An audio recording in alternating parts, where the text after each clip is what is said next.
All right, TGI Friday, June 24th. A couple days till Election Day.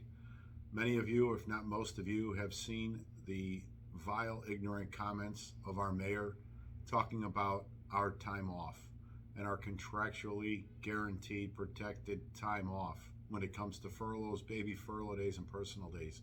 That there is no issue. We are given ample days off in a calendar year.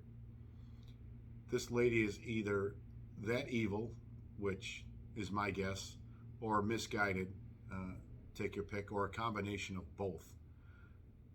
For anybody not police watching this to understand how much of that is a blatant lie or just absolute ignorance, understand the contract affords furlough time, on average about 24 days per officer per year.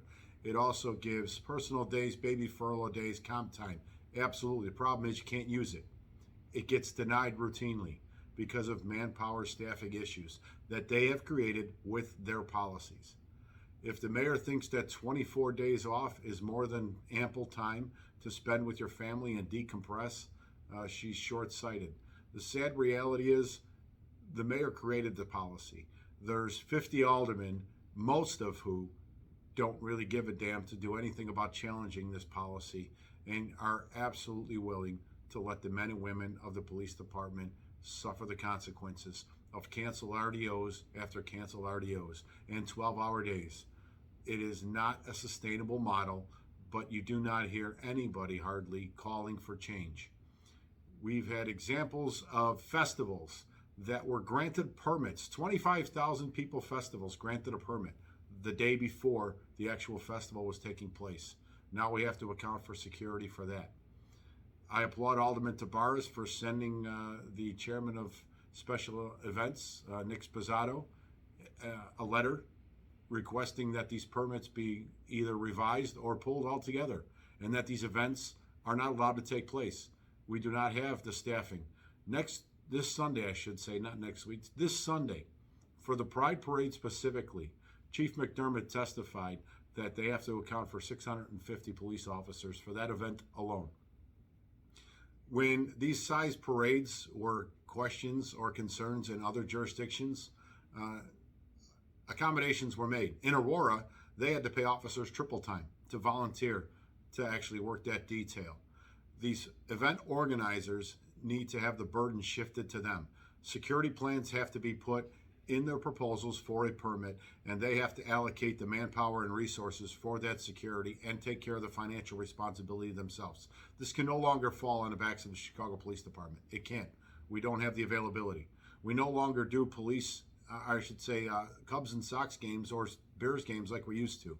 You know, that went out to the traffic aides because of manpower issues. The same needs to be done with these festivals. But we'll see what happens. That's up to the aldermen to force this change. I don't really hold my breath, but that is a perfect example of why politics matter. It is a perfect example of why we need to get our two officers, Aaron Jones and Carolyn Crump, voted into office on Tuesday.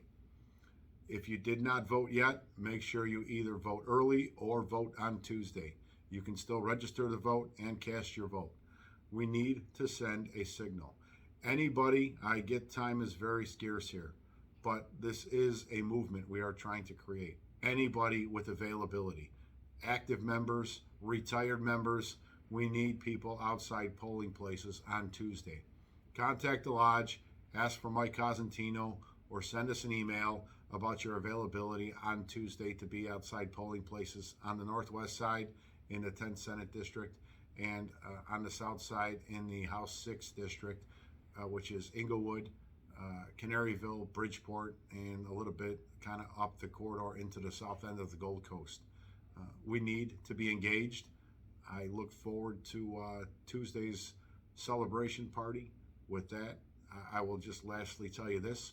We had an arbitration call last night with the arbitrator about the 10-hour days, RDOs, and not working more than 10 days in a row. We've been very clear on our stance of that agreement from the beginning. The city, yet again, just abusing it at will. And they've almost pretty much implied in the arbitration call that they were going to just continue to do it. And we'd have to file grievances after every holiday after they violate it. because they just believe they have the right. They did not want the arbitrator to issue any ruling for July 4th or for Labor Day, which is still yet to come, because they've already just ignored the first two. But he did pledge, for what it's worth, to have a decision on that 10 days in a row working provision in the agreement by Wednesday, this coming up Wednesday. So we shall see on the 29th if we get relief for July 4th. We think we have solid footing. He's made promises about deadlines before, specifically to discipline, that we're still waiting decisions on. I hope that this deadline is met and we do have an answer for you on Wednesday. But I'll see you all Tuesday night at the Victory Party.